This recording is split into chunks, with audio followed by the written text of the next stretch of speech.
So,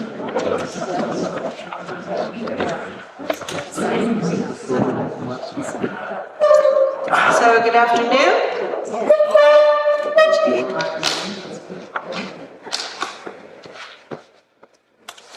We all have multiple pairs of glasses.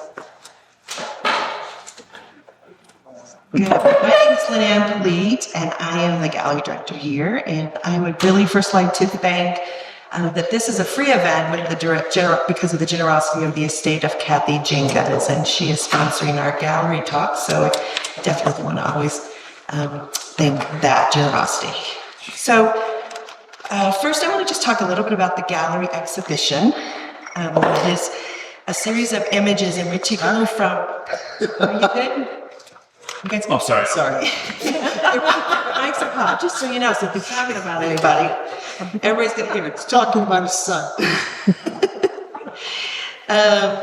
So the images are from his book, Balkan Echoes, which we have, and they are from 62 to 87.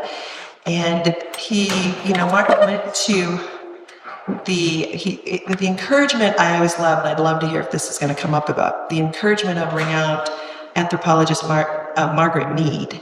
He set out to learn Balkan folk dance, but fell in love with the music and the culture in the region, and ended up spending 25 years taking these images. We've talked about, I call it a love letter to a vanishing culture, a vanishing period of time of images. Martin calls it vanished. He said this was all during the Iron Curtain, when they were still under communist rule, and the villages were very isolated. And as soon as that all came down, the young people went to the cities. So a lot of these traditions were lost to some way, except if you came last night, you could have seen all the dancers and performers who are, keeping it alive. So this exhibition has a bit of history. So in 1966 is when he started making his trips, and he was either working alone or with a colleague, Ethel Rain, and they researched and documented traditional forms of music and dance in the villages throughout the Balkans. He also recorded dances, and he did both photos but also video and audio recordings. In 2006, he presented his first exhibition of Bulgarian images, 30 of them, in the Ethnographic Museum in Sofia. And then between 2008 and 2016, he expanded that collection, the Bulgarian collection, for exhibitions in Chicago, New York, even in Seattle's Northwest Folklife Festival, and Toronto and Montreal. Then in 2019, he had, for the first time, the selection started encompassing other countries. And it was presented at the Bulgarian National Art Gallery in Sofia with a curator who pulled together, thousands selected from thousands of images that he had. Then in 2021, there was another adaptation by Sergios Karamotos, and it was presented in Greece and was focused on a Greek audience. And then in 2024, there was another adaptation in Greece. So that brings us to this exhibition. So this is the adaptation by me and Martin, and I've been working with him, and we expanded, there's 66 images, so it's one of his bigger collections, and we incorporated his Bulgarian masks. We have on loan two costumes, and we also integrated color images, which you see. He'd only been showing them in black and white. And then while the U.S. immigrant photos are in the book Balkan Echo, they've never been exhibited, and this is the first time they've been exhibited as well. So we definitely expanded and built on it, did a new adaptation.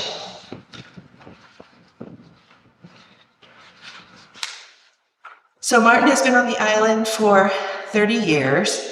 He was one of the original co-founders of co-housing.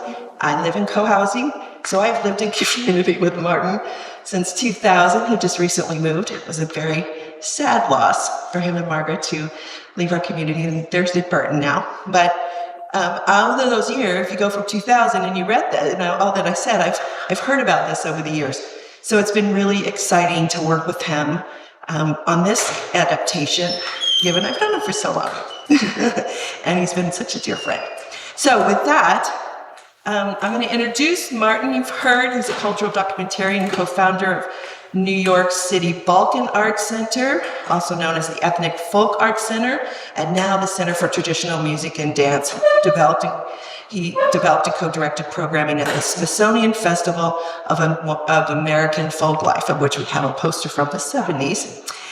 And who's interviewing is Benjamin Hunter. He's a multidisciplinary artist, creative and cultural advocate, and he is the artistic director of the Northwest Folklife in Seattle. That is that large festival in Seattle Center that's over Memorial Weekend.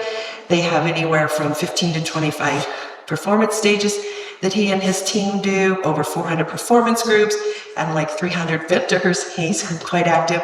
And he is a new move neighbor. He's been on the island now. Came about a year and a half with him and his family, so it's very exciting. We have really great people on this island. That's what we attract. So, without a further ado, I think they say, I'm going to hand it off to them. Thanks.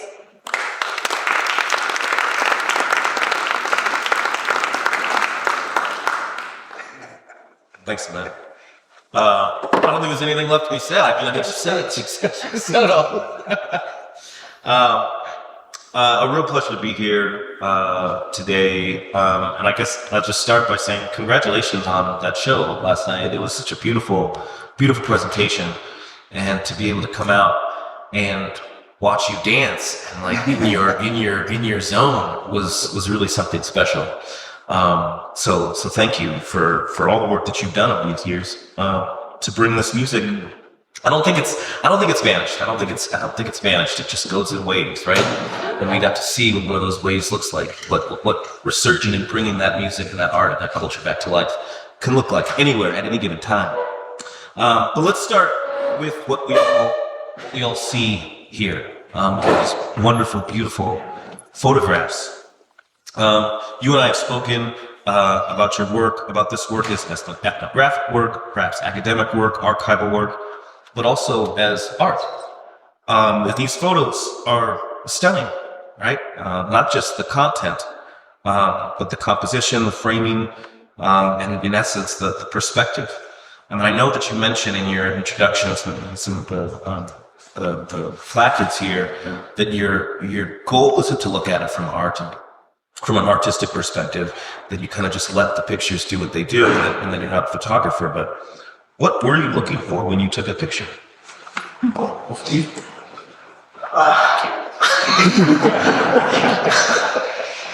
So let me precede that just to correct a couple of things. No, I'll get to you. Modern me did not encourage me to go to learn folk dances, so she didn't give funds for me to learn folk dancing. But she saw something in me worthwhile to invest, that while I was going there as my first desire to learn folk dances that I could teach to my students at Barnard and Sarah Lawrence, she wanted me to document whatever I could on film, on tape, photograph, in any way, because as she said, often, it's going to be gone tomorrow. And she was speaking from experience of her experience in Bali and her other folk, her work trips that she had taken. So that's her investment in me was for that.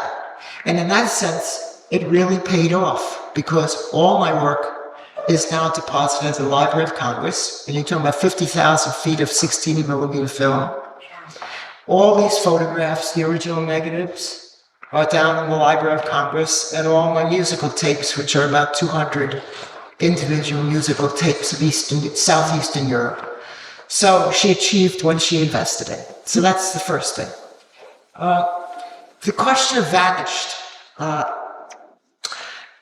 As I said in the concert yesterday, I wanted to do the concert because I didn't want this exhibit to be looked at as exotica, as something as, charming elsewhere, and it's gone. And I put on the concert because it is alive elsewhere. It is not alive in the places where I filmed. Where I worked, it is vanished.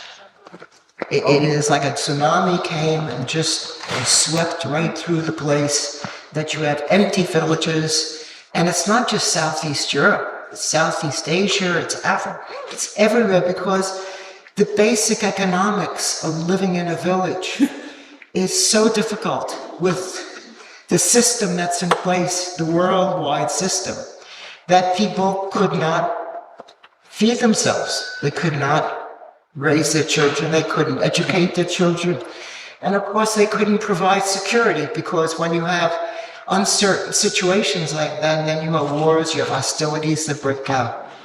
So I'm not saying it's vanished here. I think it's thriving here, and I think that, and it's not vanished as music over there. The music changes. The music always changes. It's vital, and people need music. And I think we saw that last night. I mean, that's a real example. Everyone walked out with a smile. It was an unusual concert, and I put on a lot of concerts, but it's because we had such a welcoming audience that the performers did better than they've done before. I mean, and they spoke of it. Oh, gee, my performance was so great. I don't know. What did I eat this morning that made it possible for me to get up there and dance the way I did? But what made it possible was the audience, the receptivity of the audience. So it's there. I think this is where I come. And then everyone came out here and danced. And if you weren't dancing, you were watching. But everyone had a smile on their face. And boy, do we need it in these times. So I thought it was very good in that way. You got it. Yeah, that was not my question. Yes. Rephrase. I forgot. That's okay. I'm at that senior age that I can't hold on to it. That's all right. That's what I'm here for. I want you to speak to your perspective on these photos. Well, you know what? You mentioned again in these classes here. The artistic. But why? What do you look for? What was it that you saw that made you inspired you to take a picture? Because there is an artistic quality to this. Okay. The first thing I've got to say is that I had no plan, I had no vision. I went over there, I was teaching Balkan dance as a adjunct, getting paid a very low salary in these two schools. And I figured, well, if I'm going to teach folk dance, I should really go where folk dance is happening. I should go over there and learn some folk dances, not just hand-me-downs from other people. That was my intent, my original intention. Once I got there, I found, whoa. I found societies that hadn't changed yet. They were intact. They were being changed because they were communist socialists. So there were changes happening there. But by and large, they were like the older societies at the end of the war, the end of World War II. And I started changing, and first I went and did the lab notation to notate dances, and then I found that doesn't work. You can't capture what is special and unique about a cultural dances through lab notation. That's my own opinion. Lab notators would have a different opinion. I felt I had to invest in film. Film is the clearest way of communicating what a movement is. You look at it, you see it. It's right there. And then it's a question, how do you film? Well, Margaret Mead was an advocate of putting it on a tripod, put your camera on a tripod and simply shoot. I found that did not give a vitality to the dance. And I found if you got the right person to carry the film on their shoulder, to carry the camera on their shoulder and move and have a sense of movement, that you can capture the feeling of the dance, not as a static thing, but as a really dynamic thing. So your question, I'm coming to it. I had no plans.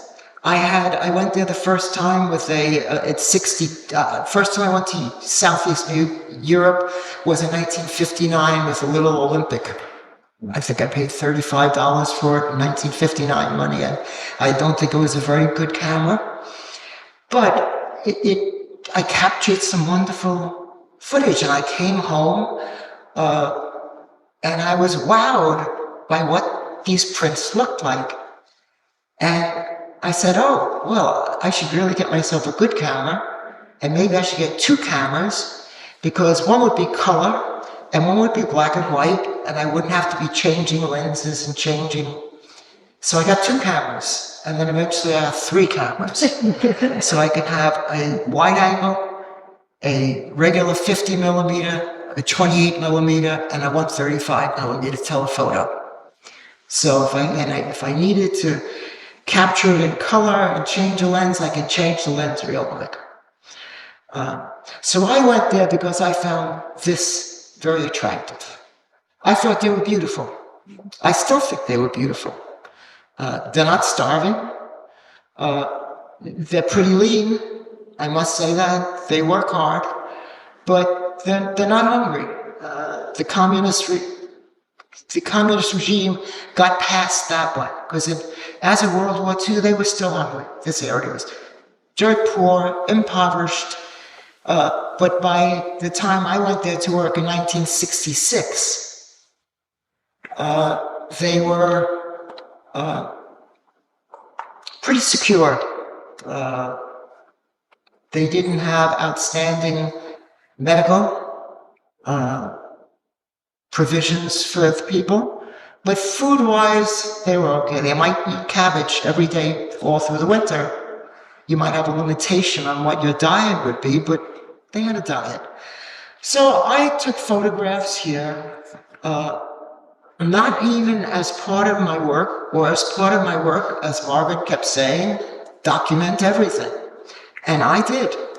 I am a very obsessive person, very compulsive, and I went out and I tried to film as much as I could, both of work forms, hand work forms, and dance forms. And in the process, I always carried 3 cameras. Now, when I say I'm not, I do approach this as an artist. I don't pretend to be a scholar. I am not a scholar, and that's not where it comes from. I'm an excellent collector. I'm very good for the forms that I think are interesting. I did a pretty good job in documenting them, and in documenting who are the singers, what are the songs. When I sent it down to the Library of Congress, they had everything all filled out for them. They didn't have to fill in anything or call up a scholar and say, can you translate this? I did. I got all that done. But I don't see myself as, you think of photographers, they wake up in the morning and they think about, oh boy, what am I going to photograph this morning? Or I think this, at least. This is how I think of a photographer. Or they're consumed with, why didn't I get that photograph? How can I get it better? Or they're consumed with the process of photography.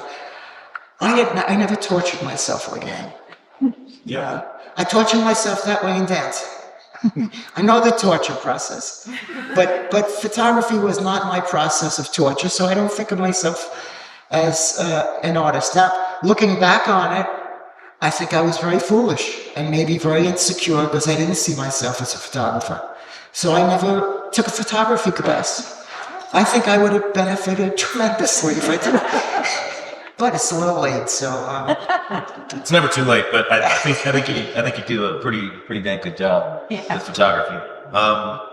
With that said, I mean, I think it's appropriate that you call yourself a collector. And I'm wondering, not that we need to go into a long story.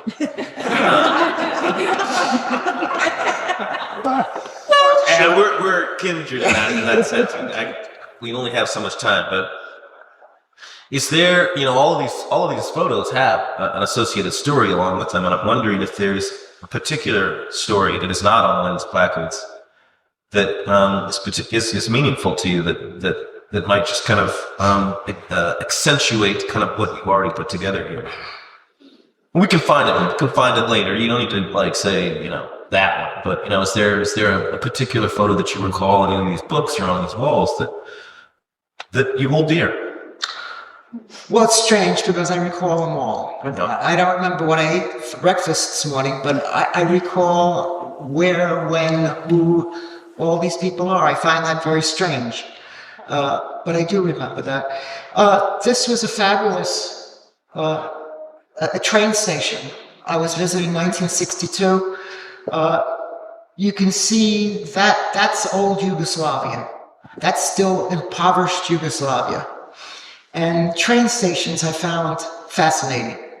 And there you had first, second, and third class you could ride a train.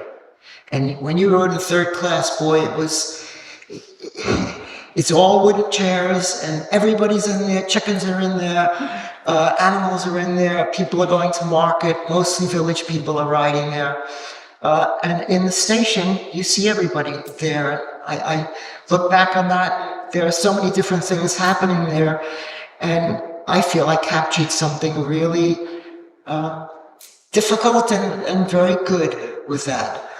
Most of these, looking at them, are portraits, as far as I'm concerned, in one way or another. It's not asking someone to sit down and, like these people, here I took their portrait. They wanted me to come. They were dressed like this in the area of Kosovo, a Muslim, a Gorani, actually, wedding. Gorani are a group of, 30 villages in the area of North Macedonia, Albania, and Kosovo. And they were dressed like that, and they said, the guy I was with, my minder, or the person that was helping me, sort things out, and they were terrific. They never limited me in anything.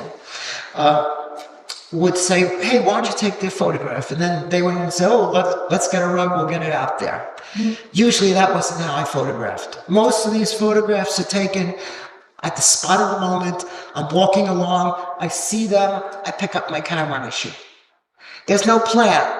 How am I going to use it? I have no idea. There is no use, I thought, for it. So there was no thought behind any of that. It was just, I thought they are beautiful, and what I'm seeing is beautiful, and I tried to capture it on film. And with no thought of exhibition. Now, this is the last 15, 20 years I've been exhibiting. Never exhibited before. I never thought it was good enough to do. So I spent a lot of time with these two photos, actually. I worked with this for a while. And I love this photo because you could see the feet of the people holding up the rug behind. Like, this rug isn't being held by anything. It's just a couple of people that are holding up that rug behind. It's really cool. We're gonna change directions here. Martin spent, as you mentioned, spent time teaching at Fine Art College as folk dances.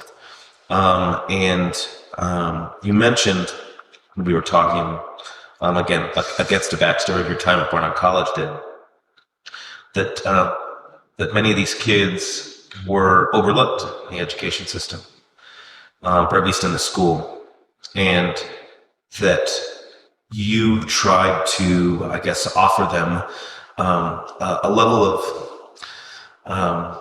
agency, perhaps, or just being able to be seen, their identity, and then you also said greatness can be measured in many different ways as it pertains to these students.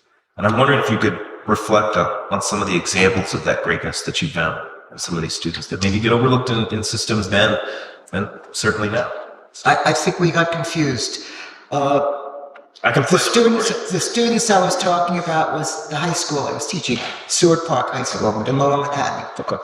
And Seward Park High School, I taught there for 5 years prior to abandoning ship, which is the way I felt I was doing, but I didn't have the power or the strength to keep teaching in high school where I felt so much was being ignored and that these children were not being attended to. And I felt myself bleeding, literally bleeding. And as I say, I abandoned ship to teach dance in two privileged schools with privileged students. So I was talking about Seward Park, where you had a student body and you had students that were, and I had a folk dance club. Surprise, surprise. That in this this multicultural high school in Lower Manhattan on by Delancey Street and Avenue C. And everybody was there. It took in students from Little Italy, from Stuyvesant Town, if anyone's familiar with New York, from East Harlem, Chinatown, all the neighborhoods, all ethnicities were represented in the school. And I found that many of the students who were very bright were being looked over by the counseling staff, that I got to know them intimately because they came folk dancing. But I got very deeply involved with many of these kids and the families. And I realized these kids are very, very bright kids. And they were not getting put into the right classes of teachers. There were teachers in the school that were super duper. And these kids were not getting programmed into those particular classes. So I did what some of the other teachers were doing to get the students that they thought should get in. That was to program them into those classes as well. But that's, in conversations and in all sorts of ways, I saw intelligence. And this group of kids, they went out to college. And one of them, just got to get, every once in a while, I get an email from someone saying, "Are you the Koenig who taught at Seward Park 60, 70 years?" And I got together, and one of them, Dorothy Randall, she just met with the Tibetan, I'm having thank you, the Tibetan Dalai Lama. And she gives all sorts of courses in Esalen and different places. Over their heads, the counselors. They didn't see this child at all. And what was in her? I love that. I think the role of any teacher, that should be their primary focus, right? To find those students and help them on their way. You had mentioned that in your early teaching days, feelings of vulnerability and being able to establish your lines and protect yourself. You said you were too young. You're a very emotional person, related too much to the kids. You were just barely older than the students you were teaching, and yet this is the early 60s, a time when so many movements and protests for civil rights, expression, culture, identity, and liberation were being led by young people. You mentioned being involved with the Free Southern Theater. And I think we're in a very similar moment right now where those fundamental concepts are being challenged. And again, young people, and I'd argue elders, respectfully, your generation, are on the front lines again, fighting for those same elements of our democracy and social contract. And so I'm wondering if you could maybe offer some reflection on that the critique of yourself not protecting yourself well enough. From my angle, you and others like you were necessary voices to show vulnerability, to relate with your students, to show emotion, considering the first full circle of our times, and maybe if there are young teachers or mentors in the audience, but I'm nervous. I think I'm going to get this I'm curious to know your feelings on that statement, on that idea of vulnerability and protecting yourself, but also being able to show young people the importance of an emotional maturity to be able to give love yourself that way. Well, I was active on island. I brought, over the 30 years I've lived here,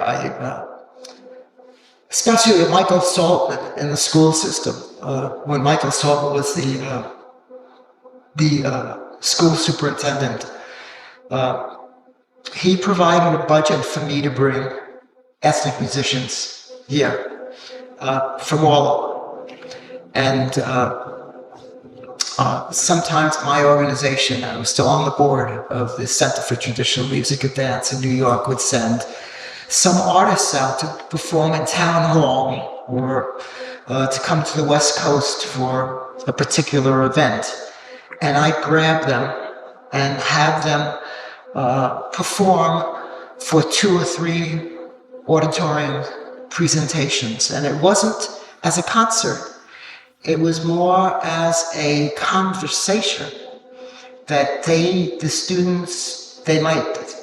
musicians, and these are world-class musicians. One case, I'll give you a case in point. And the Harbor School and the Vashon High School would get together and have 1 or 2 assemblies with these musicians. And I put them up in the Common House and in co-housing. So I was very lucky and very supportive by the community over there to house these people. So at 7 a.m, we could get them up to the high school so we could make those presentations. And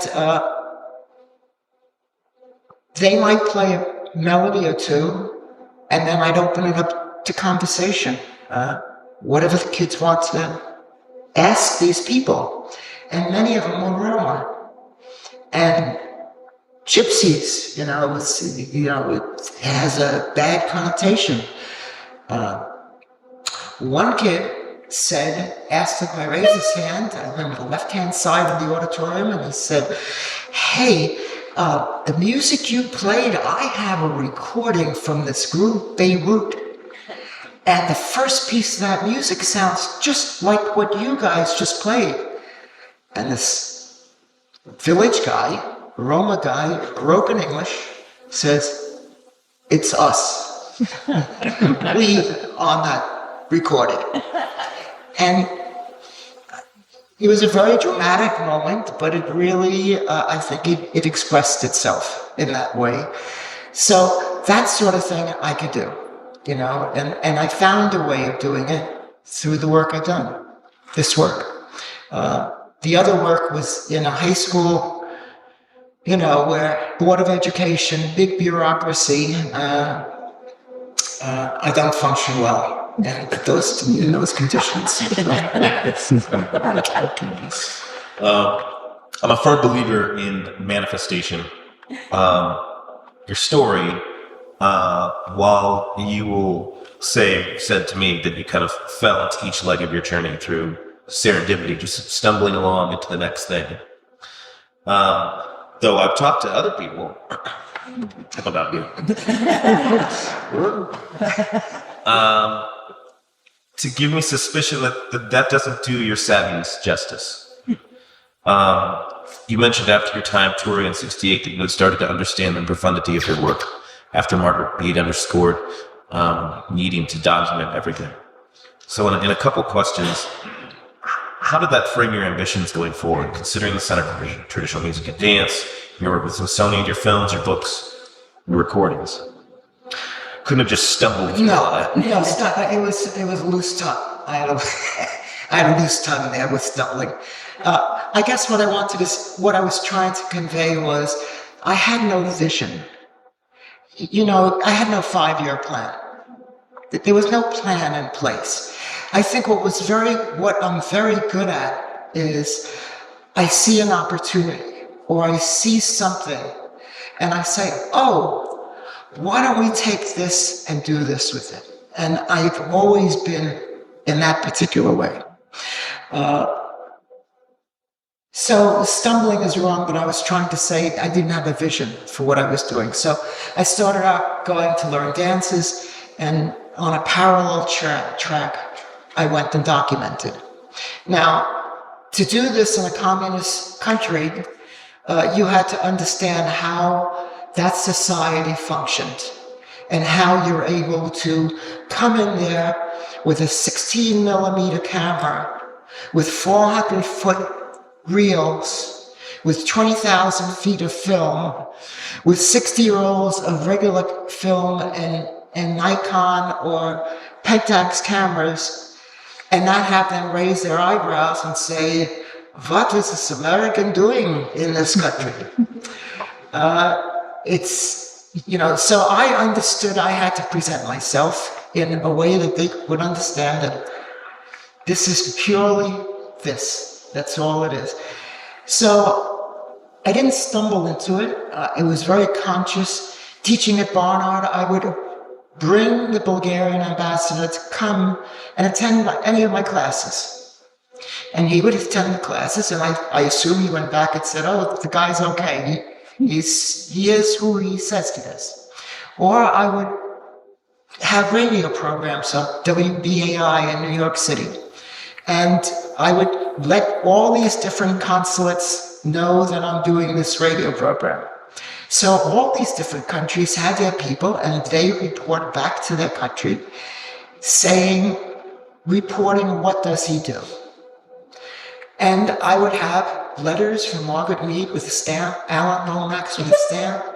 Alan was working in Columbia University at the time, attesting to, this is a colleague of ours. This is the work, please help him.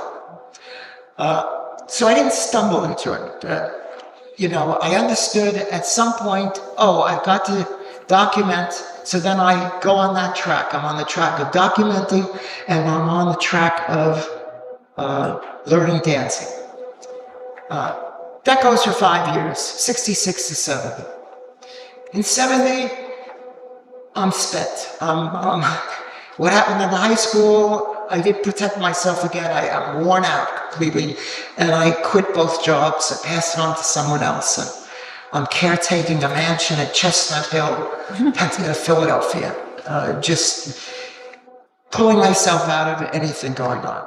And I have a colleague there, Ethel Rain. And Ethel Rain is a person who has worked with penny whistlers. She's active in Sing Out, if any of you have seen that magazine. She did all the musical notations there, and she is active at Newport Folk Festival. I'm not active in any of that. I'm a folk dancer. I run along parallel tracks with that community, but my track is mostly folk dance. And I start festivals in New York City for my students at Barnard. That why are you taking this class just to take a class of half credit for physical education? That's not good enough for me. We should have a party at the end of the year, and we should have a festival, and then I start pulling in musicians that I've been told about by people here that I'm working with in the Balkans. So I'm working in the Balkans 7 months. I'm working in New York 5 months. I'm doing this class. I'm starting with musicians living here, playing music for a party at the end of it to give the students a more of a feeling of what this is all about. I don't know what I'm talking about now. Well, I mean, to bring it back to the question, right? I mean, I think yes, you didn't stumble along, but you Yes. presented your authentic self, and in doing so, people reacted and responded to that. Yes. And so the part two, which you kind of touched on a little bit, right, is that there's this community, there's this network of folks that have supported you and supported your work. You've said many times that I didn't do this alone, and particularly your longtime partner Ethel Rain. Are there other folks, including her, that made lasting impressions on you in this work, in this journey that you'd like to speak to? And I know the list is long, but maybe if a couple of people that really made a mark. I have found people to be very kind and generous. There are a lot of people out there that aren't, but in my lifetime, I have found huge generosity offered to me. Margaret was unusual in that she had her own foundation called the Institute for Intercultural Studies. She worked out of the Museum of Natural History, and if you went to the top floor of the museum and then you walked through all these empty rooms for staff, and then you saw a little metal staircase going up to the top, and you can think of a garret in Paris. She had an offer there crammed with books, desks, 3 or 4 students from Barnard, several in my classes, working for her. And she would give lectures, and the money that she would earn from those lectures, she would give to people like me. And very interesting, which I found out afterwards, she gave to people that were not necessarily in academia.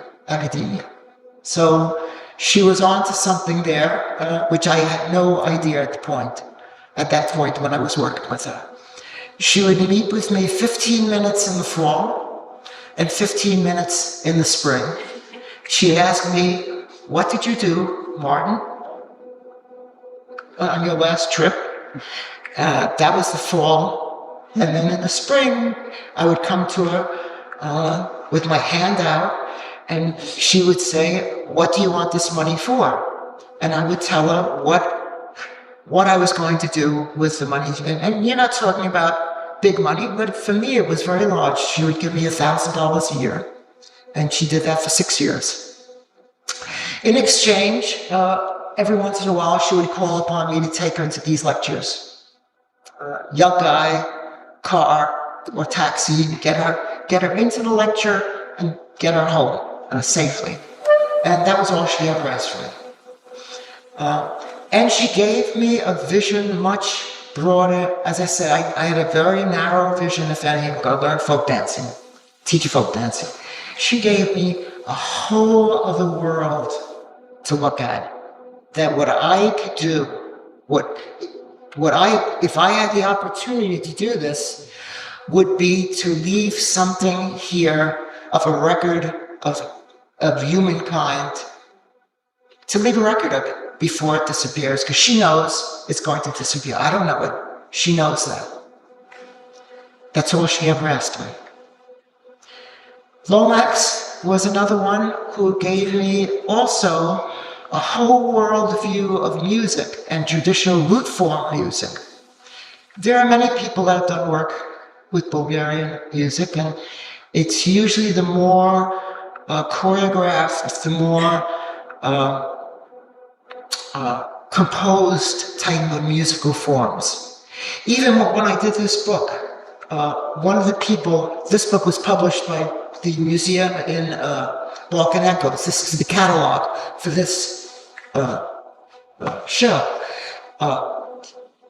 One woman who writes to me here, who's an ethnomusicologist, says, well, it's a wonderful exhibition, but it's curious, he's not writing anything about the spectacular quality of the Bulgarian stage choreographies. I'm not interested in that. Lomax was someone who gave me the insight and the legitimacy that when I'm working with, I'm on to something. Now, it's not to be sold, but it's worthwhile. My feelings are right. I feel I'm touched by these people singing. When I may not understand the song that they're singing, but if it's real, I feel it. And usually, in this older culture that has vanished, it was always real. The new culture is spectacular. Speedy fingerwork, very impressive. It's remarkable music. It doesn't touch me. And I don't particularly want to work with it, per se. I mean, it's fine. It's wonderful. It's spectacular, actually. But it's not something that I particularly want to work with. So for me, this other book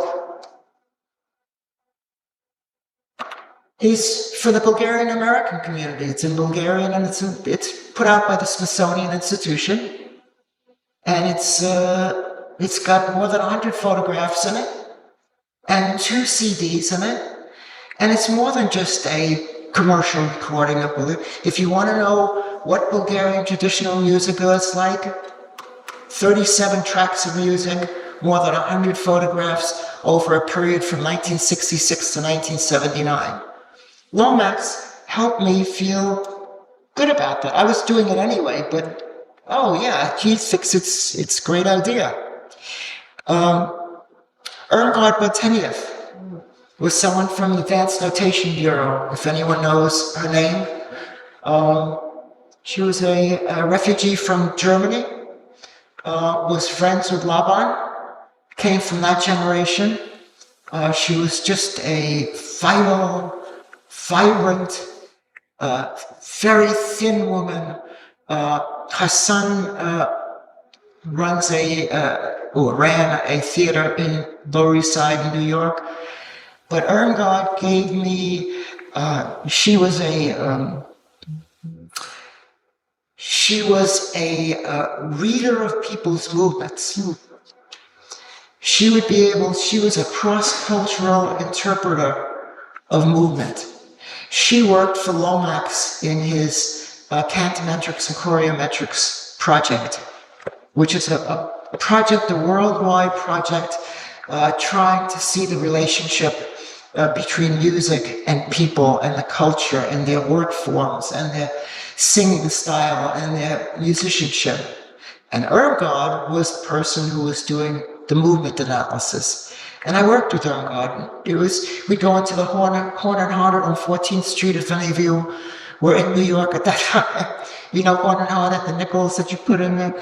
And we'd go up on the balcony and we'd have coffee and we'd watch and say, okay, and she had a very strong German accent, look at that table over there.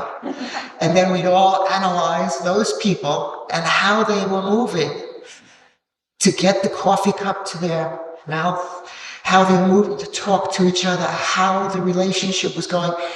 And it changed my whole approach to dance, how to teach dance. And I found it just opened the lock. People who couldn't dance, I found, well, do this. And it changed the way they were. Irmgard. And I found this community of people, and then these Bulgarians that I came across, who were Raina Pizzarova, Virgilia Tanasov, Ani Ilieva, gave me a insight into people who loved their culture and just gave of themselves to research it. It was inspiration. So those are my heroes. I love that. You mentioned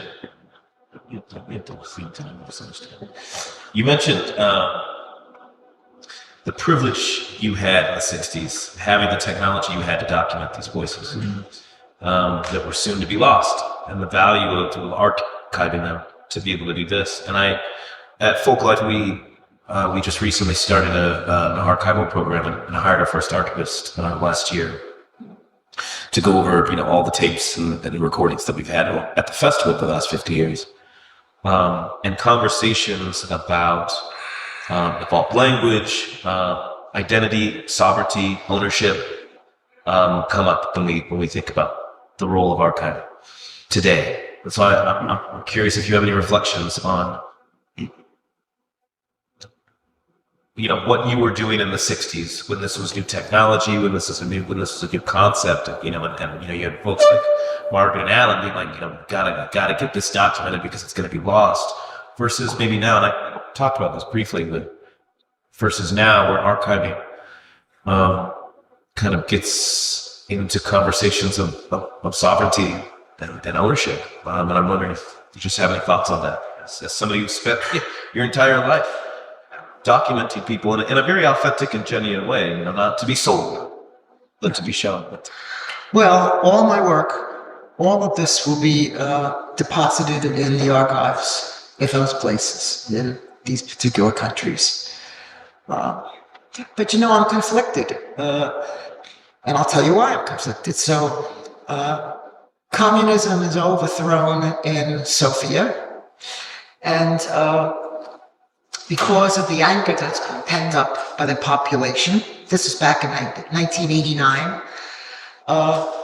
the archives of an institution all get burnt. Everything burnt down. I have a friend, Lorraine Sakata. If any of you took ethnomusicology at UW, she was a a professor there, and then went down to UCLA, teaching in the ethnomusicology department. She worked in Afghanistan in the 60s, recorded everything, came back and put it in the archive here. Taliban comes, burns everything.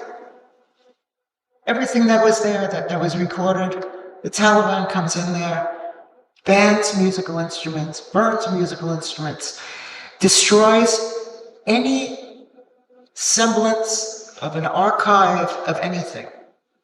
And then we go into Afghanistan, get the Taliban out or remove them, and Lorraine Sakata takes her collection of music that she recorded, that they allowed her to record, to make copies and return it to Afghanistan. And now these other guys have come back in there. And so agency, sovereignty, it's a funny thing. I mean, this book is being sold. Before I did this book, I had to go back to Bulgaria and visit the 76 musicians that are in this book and pay them an honorarium. It's their business. It's not the state's. Now, the state approved of my recording all this when I was there.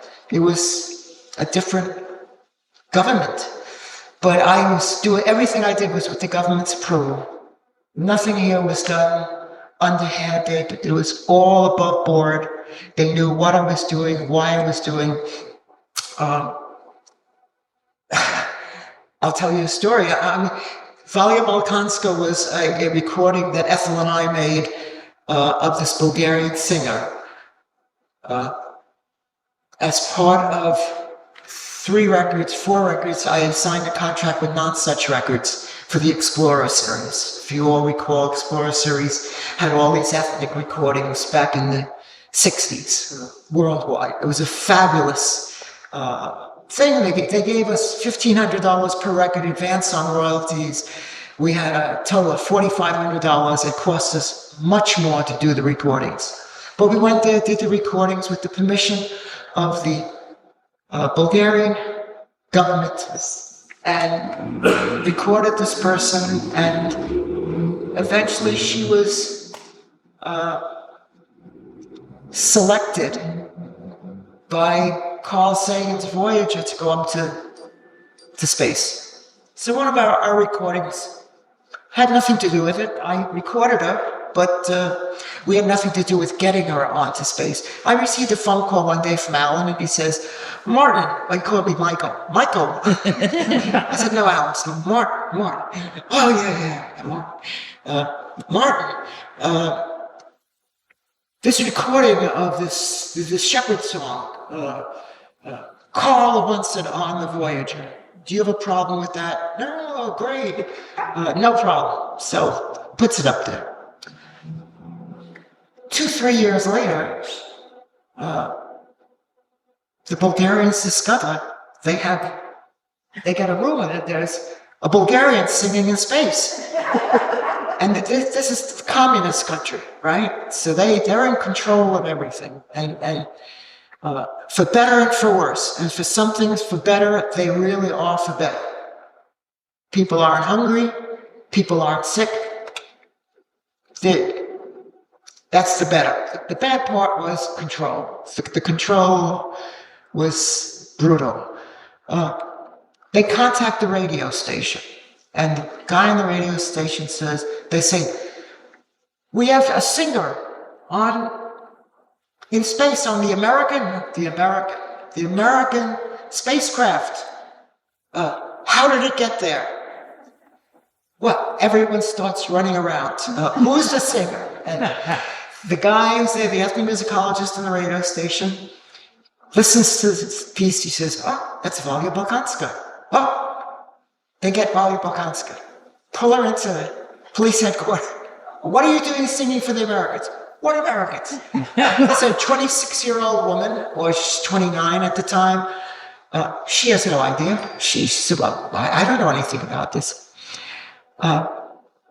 They're all saying the Americans stole this, that they stole this recording.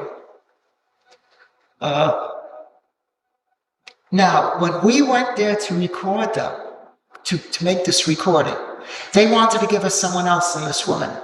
And Valia Plakanska was a Muslim, and Muslims did not fare well in that regime.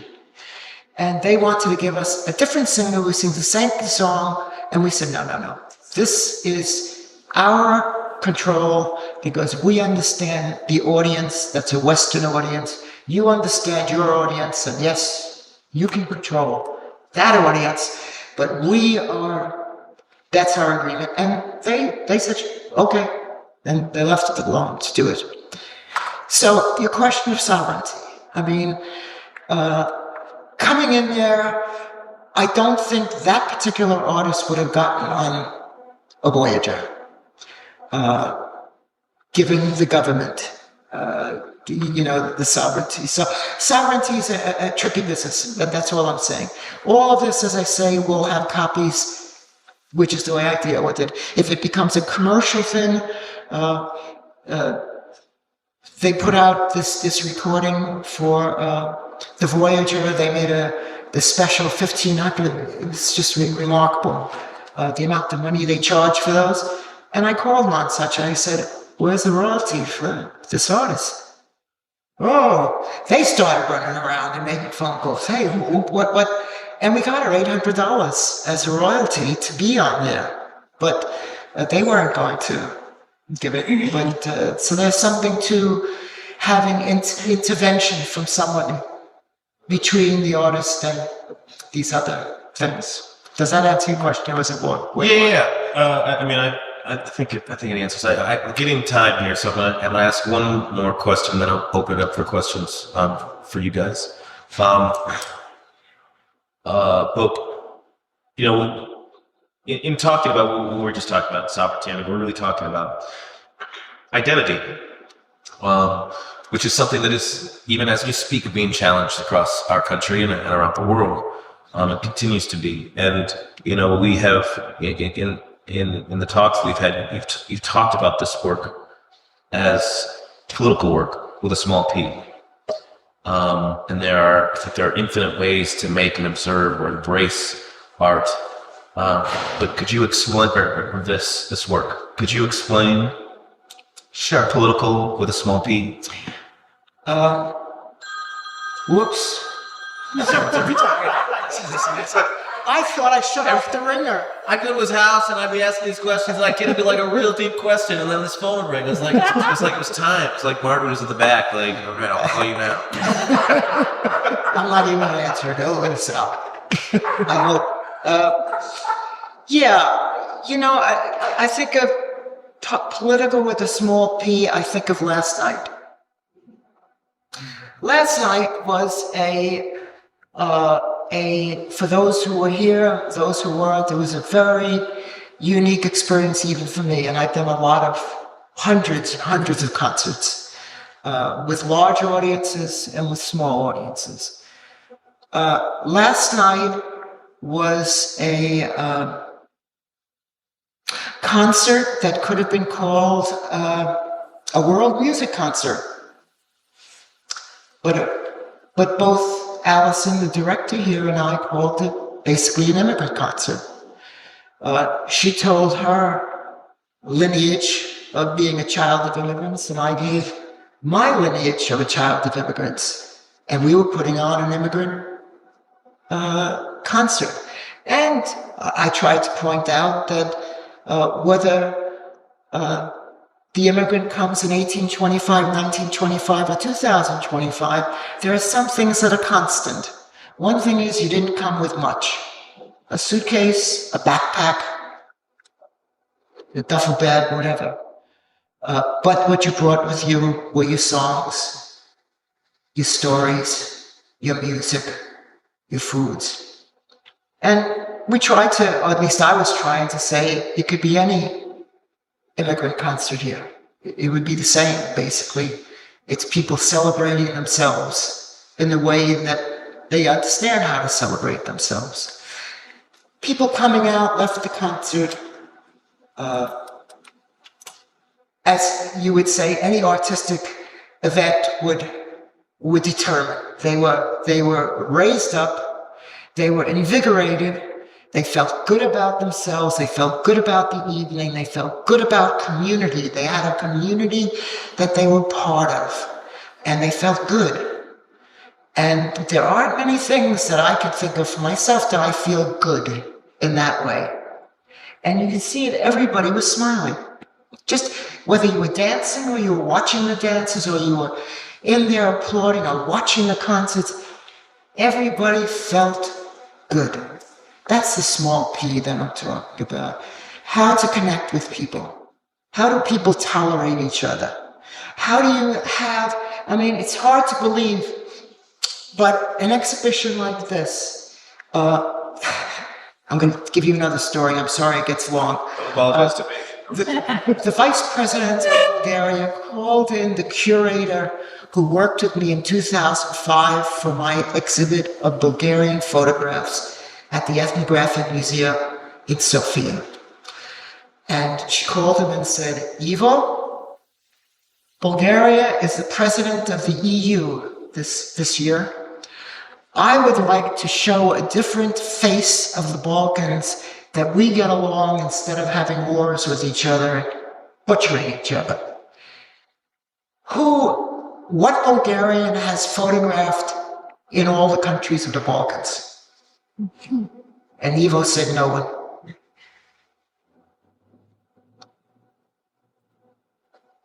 And if he had asked if he was Serb, he would say no one. And if he was Croatian, he would say no one. And if she was from North Macedonia, she would say no one.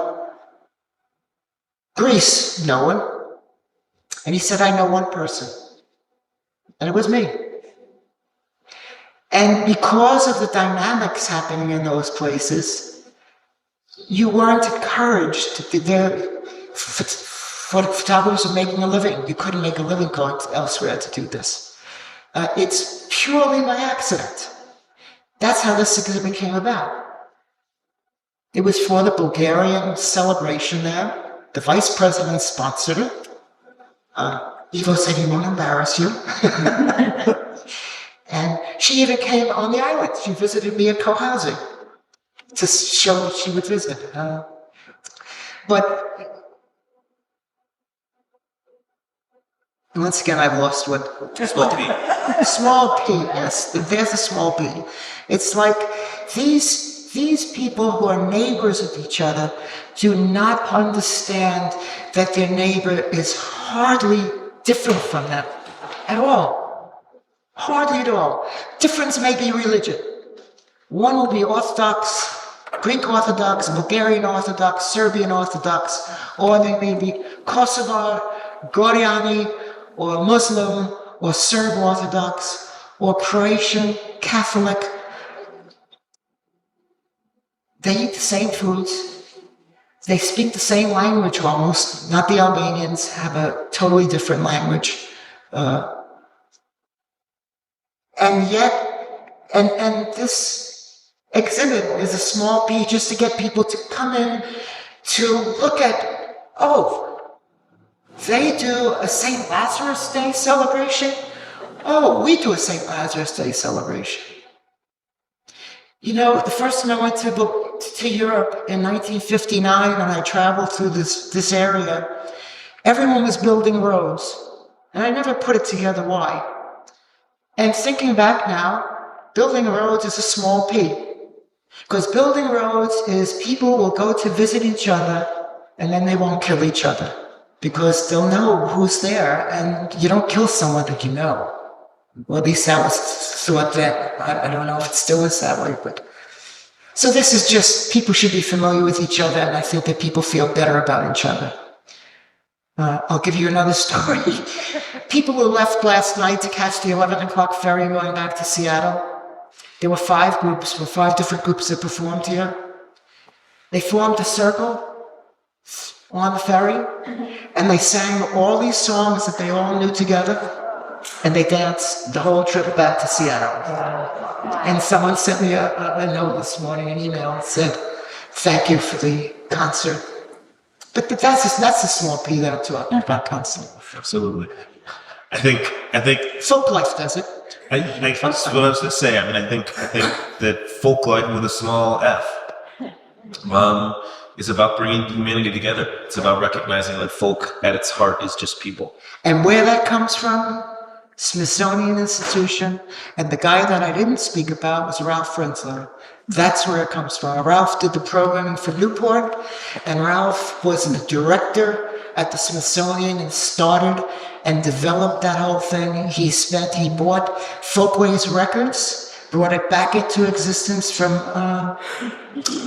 don't remember the guy's name, but brought it back into existence and puts out recordings. And that's where my recordings, and that's where this book comes from. And just spawned so much. And he's the same guy who brought Doc Watson and brought the Balfour Frere and all sorts of Cajun musicians there. And Ralph was just like a tank. He just cut right through. Thank you so much, Martin, for all of that.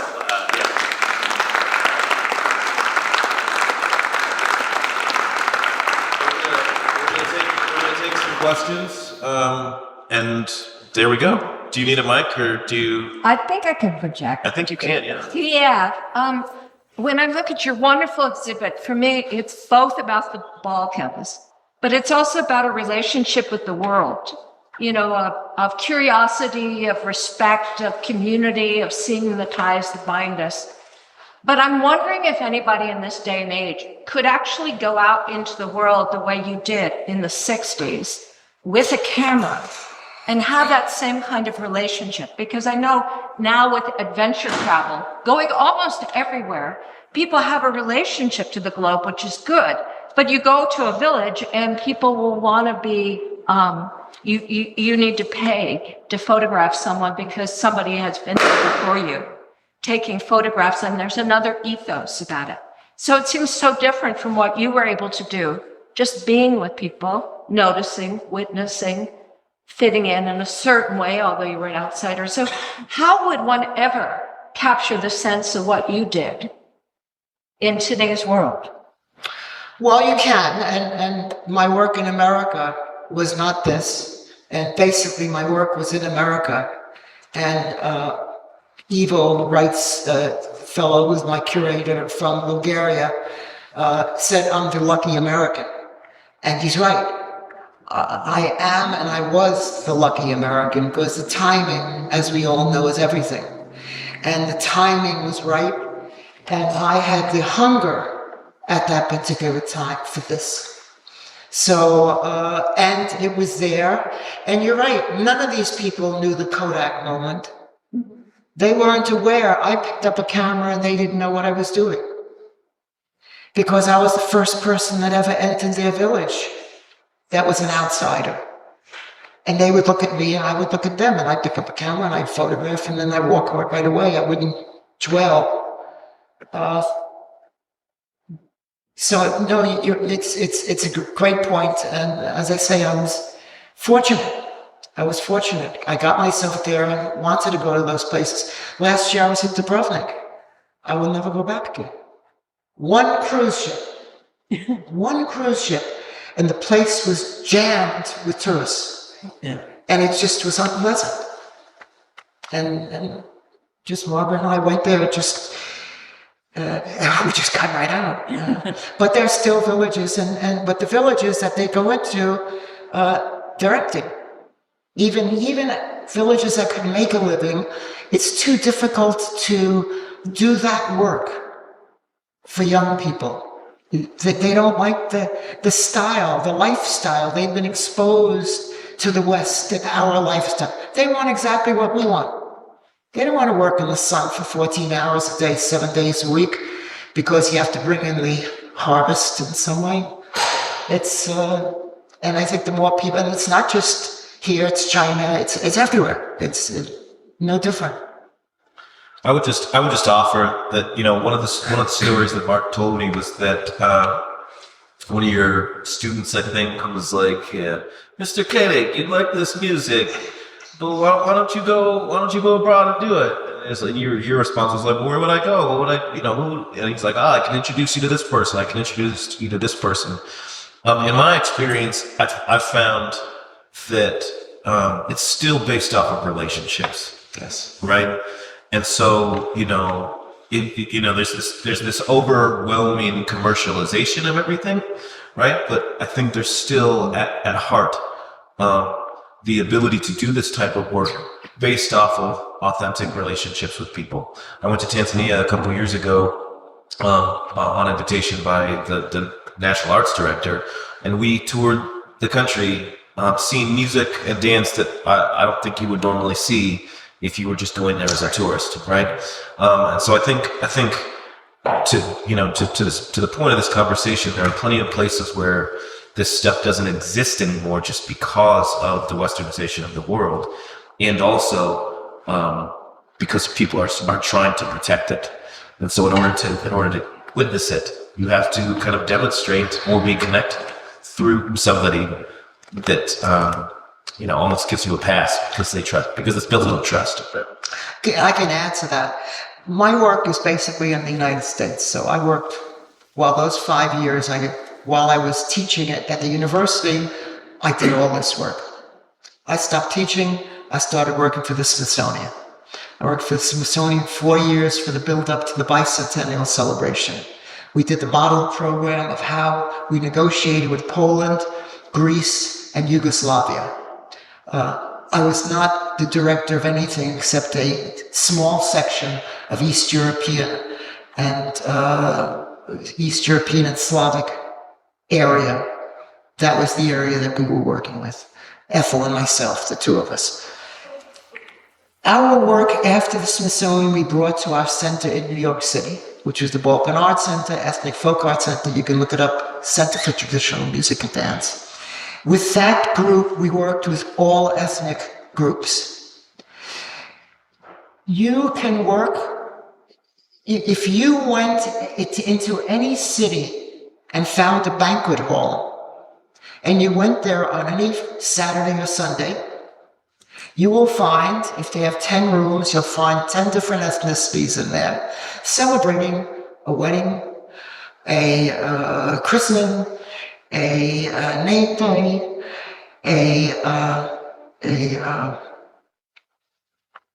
one thing or the other, celebration from that particular ethnicity. Ethel and I would go to those. We'd go. Crystal Palace, Astoria, Queens. We'd go from one room to the other. And we'd see who were the dancers, who were the musicians, and we would approach someone at some point in the evening, and we'd start a conversation with them. People are very friendly. Now, we went to Cleveland when we were focusing on Ohio for the Smithsonian, and someone challenged us, "Who are you? What are you doing here?" They were Serbs, and they were saying, what do you want from us?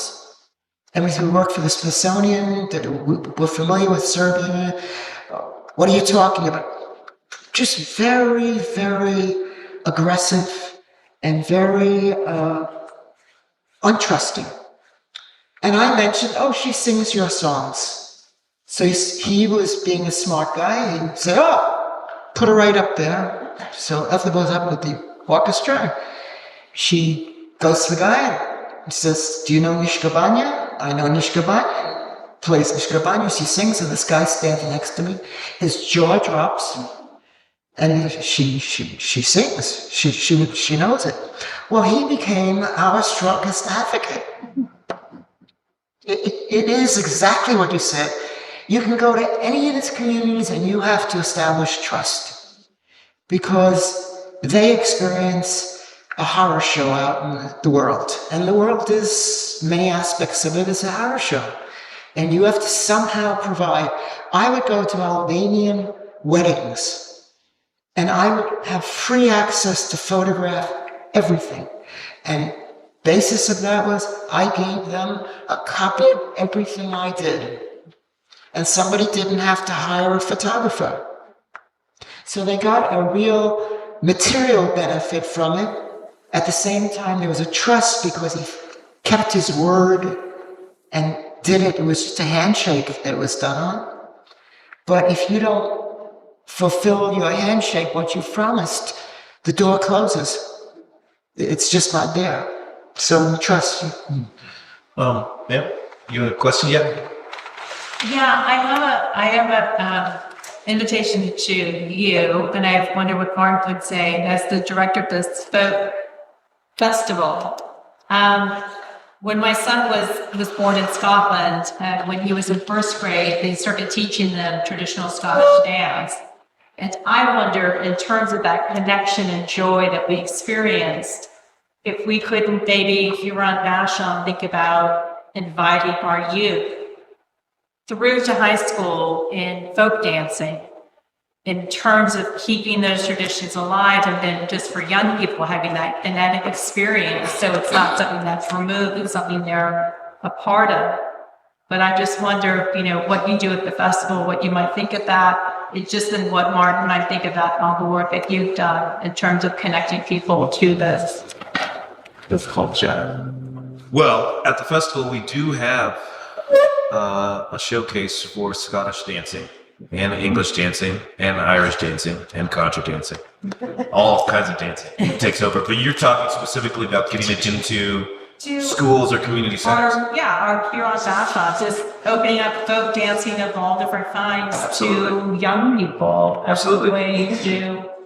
Yeah, I mean, I think the short answer is yeah, of course. The longer answer is funding, capacity. Who's going to do it? How are you going to get people here? How's it going to be responded? I mean, I yield to Martin on how to do it, but the people are out there, and the instructors exist to do it for sure. Evie, you wanted to say? Yes, I do. Because it relates both to younger people. I met Martin when I was just almost 20 in 1970. Many years ago. Many years ago in New York City. Evie is a modern dance teacher and of I'm a reputation. choreographer. Anyway, but was it Friday nights or Sunday nights? Sunday nights at Earl Hall. At Columbia. Yes. Folk dancing. I knew a little. I ended up knowing more. But what you created there, Martin was the person who just made everything happen. I wasn't asking questions. He just kind of show up. But that sense of a group, a generation of young people dancing together, not of my ethnicity, but of my personhood, and holding arms and in solidarity, and all of us sort of anonymous to each other, but just connected, was incredibly moving. And when I hear now that I've been a choreographer since then, the connection to Bartenia and the work of looking at how people move together, their sense of weight, their sense of connection, that sense of who we could be as people, as humanity, at the small f, small p, comes through the body, through the organization. And you were kind of arranging it, but I don't know, I was with like 40, 20-year-olds. And there's nothing more powerful than that. So I thank you for that. I can speak to that just slightly. That I tried. I was a Pi. Was it? Does Pi? I was one of the people teaching dance for 1 year, 1 6-month period for Pi. So it was very frustrating. It was very difficult. It wasn't perceived as a cool thing to do. I think if a young person would have come last night, and this is an interesting phenomenon that's happening in folk dancing in this country now, if you were a young person, you would have been turned on and said, "Oh, that's something that I enjoy." I had a young person come up to me and say, "I really missed out on things." She was in her 30s. So when you see it demonstrated by young people doing it, you can see the potential of it. But I found there was little interest, and they were yawning as I was teaching. It went nowhere. I will say one place where I see a lot of hope is through the contra community. I have a lot of feelings about contra. just administratively. They dominate the festival, and it's awesome and great, and frustrating. And also, when I went to watch the contra dancing, you have, older folks, you have younger folks, you have trans folks, you have queer, it is one of the most embracing communities of folk anything that I've seen in folk music, dance, whatever. And so I think that it really just requires, I think to your point, right? Like if one young person comes in that maybe sees a couple other people, they want to do it.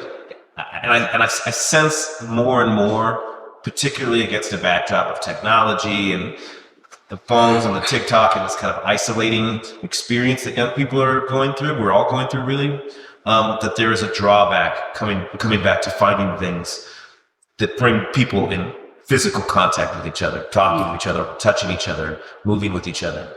But again, it's really just about capacity.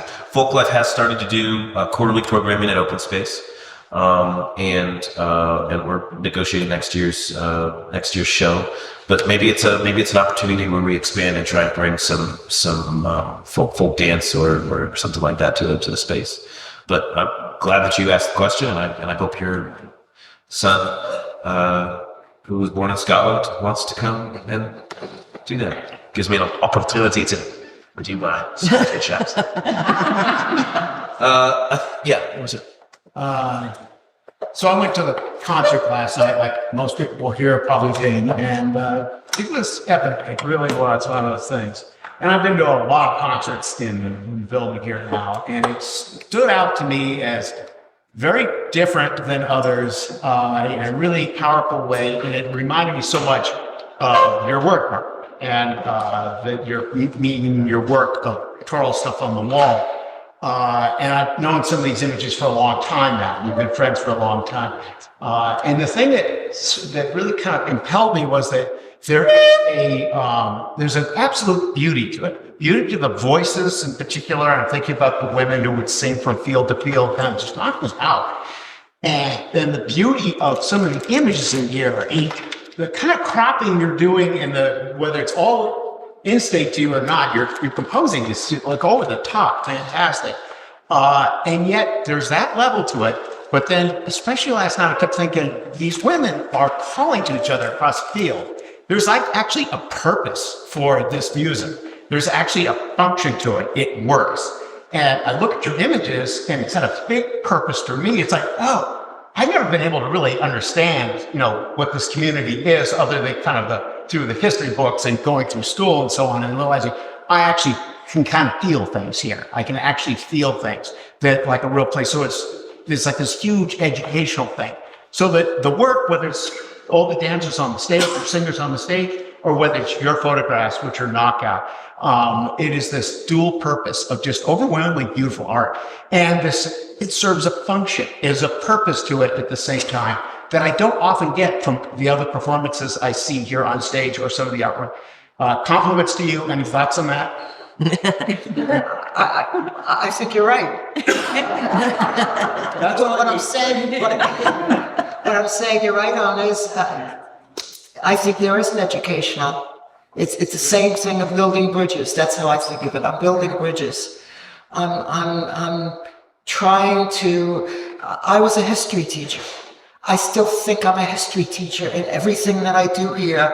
I'm a history teacher. I'm not in an artistic way. So I think that History has a place in an art center too. yeah, You're a storyteller, right? yeah, storytelling. Yes, sir. One of the question that I think a follow-up to Bruce's in my mind. I remember something you showed, Martin. I'm remembering a video, a film of some men dancing in one of the places we worked. And I don't know whether this was something you said about it or whether it was just an impression that I got from their dancing. The impression that I got, one way or the other, was that their dancing was an artistic or ceremonial representation of their work, their field work. Like it wasn't the actual dance. It was like a reincarnation, so to speak. No, it was clearly a very artistic dance movement. But am I No, no. there? Or- If I could think of one, a three-man dancing that would do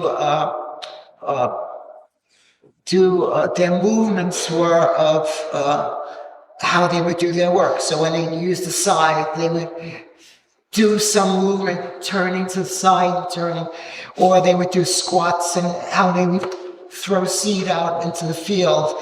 It would be part of the movement of the dance. That would be an improvised type of dance that they would do, yeah. And I think choreographies you'll see from the Balkans would also show that as a, I don't know who gave it to who, whether it came from the village to the professional ensemble, or professional ensemble did it, and then some village guys saw it and said, hey, we'll incorporate it into our dance. I don't know which gave to who. Yeah. I think it's a pretty universal trait, though. In at least from my observations, whether you're looking at West African dance or Balkan dance or anything, there's going to be elements that are brought into from the daily life of the work. Martin mentioned people working in the fields for 14 hours a day. Well, you embed those movements and those shapes, those ideas. I think of like Irish sweaters. Those knits aren't just decoration, right? They represent corn or rice fields or, these things that are in existence in their daily lives that then put into the art. So I think it's a pretty common thread universally. Photos can actually be actual work, day lives and their art. Yes. But Folklife. Yes. I'm sorry. We're going to have to cut the Q&A. If you would like to speak to Martin, you should walk up to him and talk to him. I'm sure he would be happy to reveal all sorts of things. But please give a very...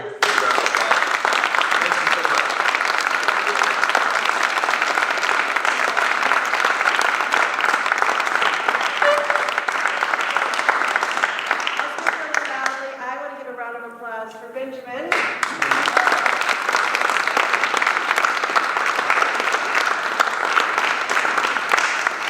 I'm actually going to move Martin over to a table over there. We do have books here, and if there's two books, one is, if you have them both up there, one is the Balkan Echoes, which is the books of these images.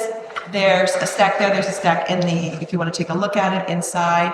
He also has the sounds of portraits of Bulgaria, and that is, there's an open one here you can look at. That's the one that has the CDs on it. So it has 109 minutes of music in 2 CDs, and it was published in 2019. The other one here, the previous one I talked about, was 2021. And so if you want him, one of them are already signed, one that are open, the one that are not open, he will be here to sign them. And then I also want to tell you 2 things. He is being interviewed on VOV, Voice of Vashon, at 11 o'clock on Tuesday. It's 101.9 FM. It's also online. I can't read your writing. Brown Briefings. That's it. Brown Briefing. By Craig and his crew. And then also on Sunday, November 2nd, which is the last day of the show. So the show's open, so tell all your friends they can come. It's here all the month of October. But on November 2nd, Martin's going to come back for an informal walkthrough, telling more stories. Take my word, there's lots more, as you can probably imagine. But he'll be here for an informal, just kind of walkthrough. It's at 2 o'clock on November 2nd, which is the last day of the show. So that's what we have for you. Again, I want to thank both of you for coming and all of you for coming. Yay. And thanks.